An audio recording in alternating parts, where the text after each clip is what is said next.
मैं भारत को भारतीयता की मान्यता के आधार पर फिर से खड़ा करना चाहता हूं, उस काम में लगा हूं। इसलिए आप किसानों को समझाओ गोबर की खाद डालो। फिर कुछ किसान कहेंगे जी उत्पादन होगा क्या? उनसे कहना गारंटी मेरी, गारंटी भारत स्वाभिमान ट्रस्ट की। थोड़े दिन में भारत स्वाभिमान ट्रस्ट की तरफ से हम किसानों को कहेंगे कि आप बिंदास गोबर की खाद डालो, गारंटी हमारी, 1 ग्राम भी उत्पादन कम नहीं होगा। कैसे कम नहीं होगा? डालने का तरीका है। डालने का तरीका क्या है? अभी किसान गोबर कैसे डालते हैं? गोबर डालते हैं, वो घूरा है, घूरा गांव में कचरा डालने का, वहां गोबर इकट्ठा करते हैं। 6 महीने 8 महीने साल भर वो सूखता रहता है और सूख सूख के उसकी सारी ताकत निकल जाती है। फिर वो सूखा हुआ गोबर हम डालते हैं, इससे उत्पादन ज्यादा नहीं आता। गोबर को हमेशा गीला डालना चाहिए, ताजा डालना चाहिए।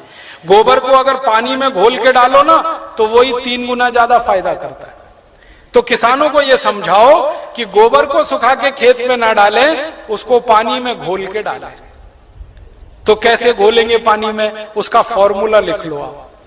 और जो जो गांव में जाने वाले कार्यकर्ता है, ये सब किसानों को आप बोलो कितना गोबर डालना है, कितना पानी उसमें मिलाना है, कितने बीघे के लिए काम में लाना है उसको।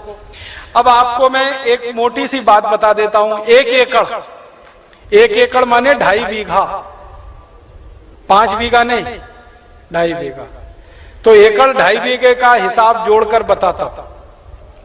एक किसान को एक बार में 1 एकड़ फसल के लिए कितना गोबर डालना पड़ेगा? गीला करके डालेंगे तो 10 किलो गोबर, बस 10 किलो गोबर, 10 किलो गोबर।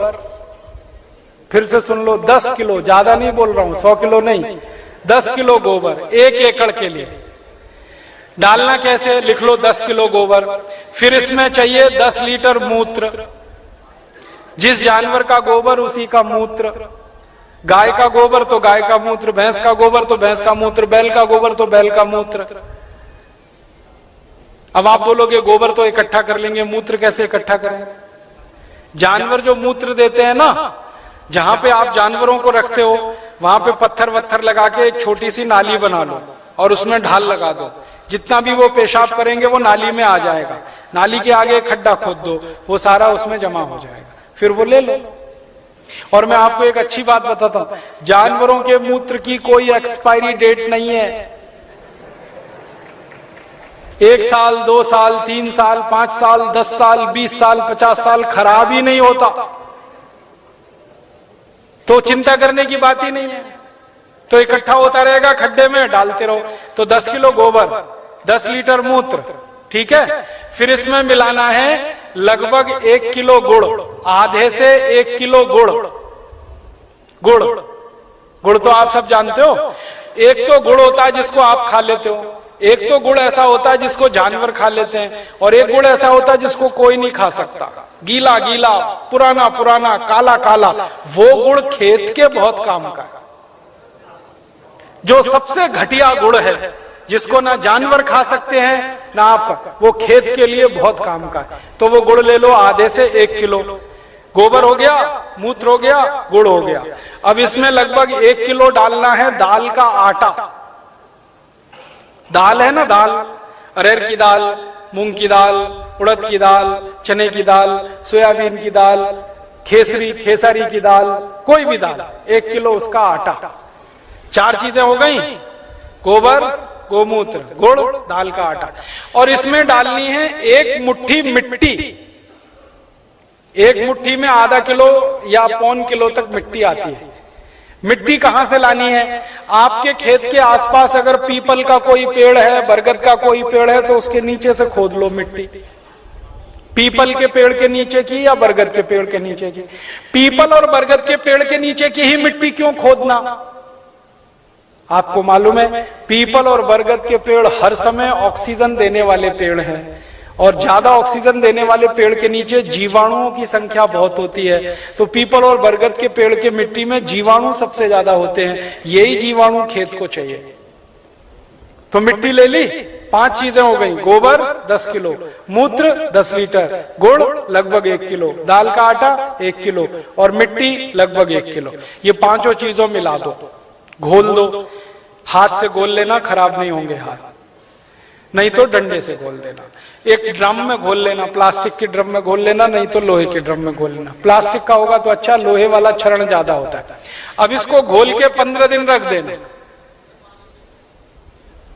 15 दिन रख देना। घोलने में तकलीफ आए तो थोड़ा पानी मिला देना, ज्यादा मत मिलाना, थोड़ा ही मिलाना। घोल के 15 दिन रख देना। 15 दिन के बाद ये खाद तैयार हो जाएगा। इस खाद में क्या होगा, करोड़ों करोड़ों सूक्ष्म जीवाणु पैदा हो जाएंगे। वो जो मिट्टी डाली ना, मिट्टी के जीवाणु अगर 1 लाख हैं तो 15 दिन में वो 100 करोड़ से ज्यादा हो जाएंगे।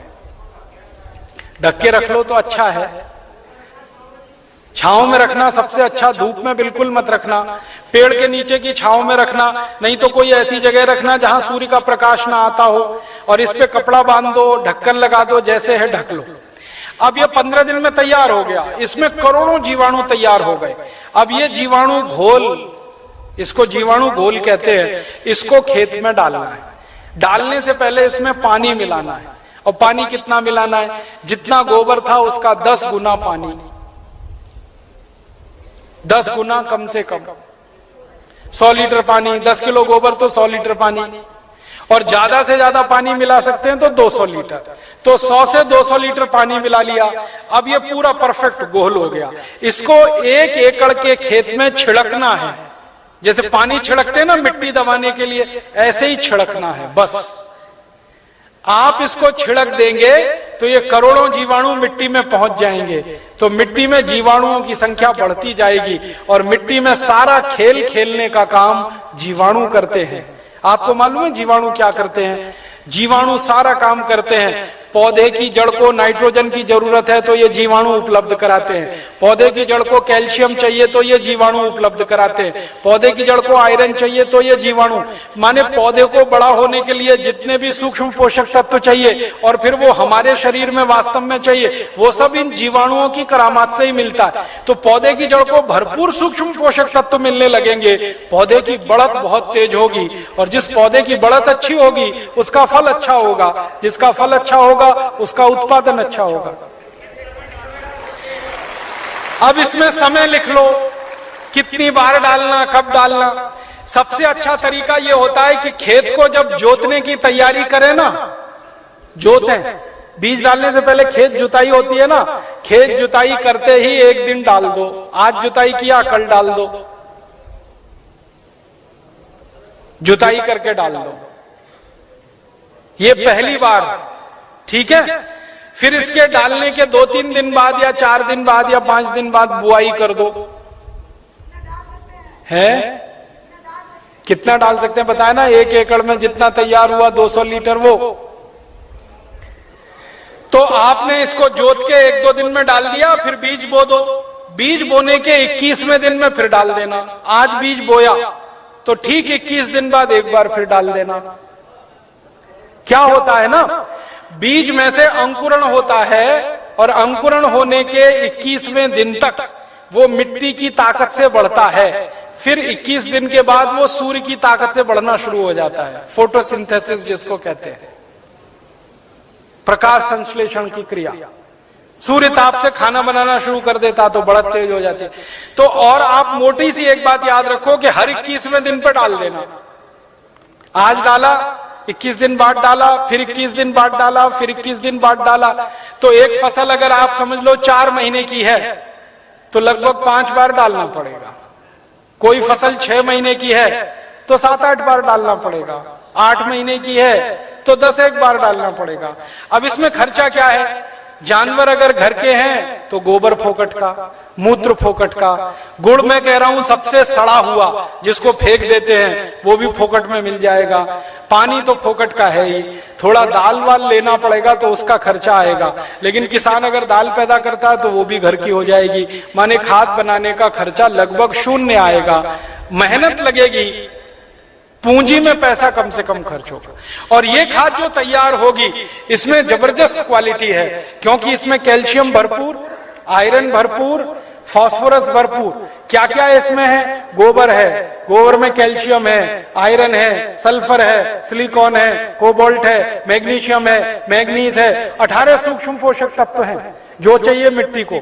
फिर गुड़ है, गुड़ में जबरदस्त फास्फोरस है, गुड़ में जबरदस्त कैल्शियम है, फिर मूत्र में ये सब है। तो जो सूक्ष्म पोषक तत्व हमें चाहिए वही मिट्टी को चाहिए, वो सब इस खाद में भरपूर है। यूरिया में नहीं है, डीएपी में नहीं है, यूरिया में कैल्शियम नहीं है, डीएपी में कैल्शियम नहीं है। और कैल्शियम सबसे प्रमुख आधार है मिट्टी के लिए, क्योंकि खेत में कैल्शियम होगा तो पौधे में होगा, पौधे में होगा तो फल में होगा, फल में होगा तो भोजन में होगा, भोजन में होगा तो शरीर में होगा, शरीर में होगा तो हड्डियां मजबूत, हड्डियां मजबूत तो शरीर मजबूत। ये सारा साइकिल इसी कैल्शियम के उस पे। तो ये तो गोबर की खाद से ही मिलेगा, यूरिया डीएपी से मिलने ही वाला नहीं है। तो किसान को ये समझाइए आप। अब आपको समझ में आ गया, हर 21 दिन में डालना है, जबरदस्त फसल आएगी। पहली बार जब आप डालोगे ना तो किसान थोड़ा झिझक करेगा, उसको भरोसा नहीं है, विश्वास नहीं है, तो उसको कहना कि भाई तुम डालो, नुकसान तुम्हारा नहीं होगा। मैंने बहुत किसानों का हिसाब निकाला है, खराब से खराब खेत में जब गोबर का खाद डालते हैं ना तो गेहूं का उत्पादन पहले साल की तुलना में थोड़ा ही कम आता है, लेकिन उत्पादन जितना कम आता है उससे ज्यादा खर्चा बच जाता है, तो वो बराबर मामला बैठता है। हम यूरिया डीएपी में खर्चा करते हैं हजारों रुपए का, तब उत्पादन लेते हैं। यहां खर्चा ही नहीं है, थोड़ा उत्पादन कम भी हुआ तो फायदा ही है, नुकसान कुछ नहीं, इसलिए किसी किसान का नुकसान नहीं।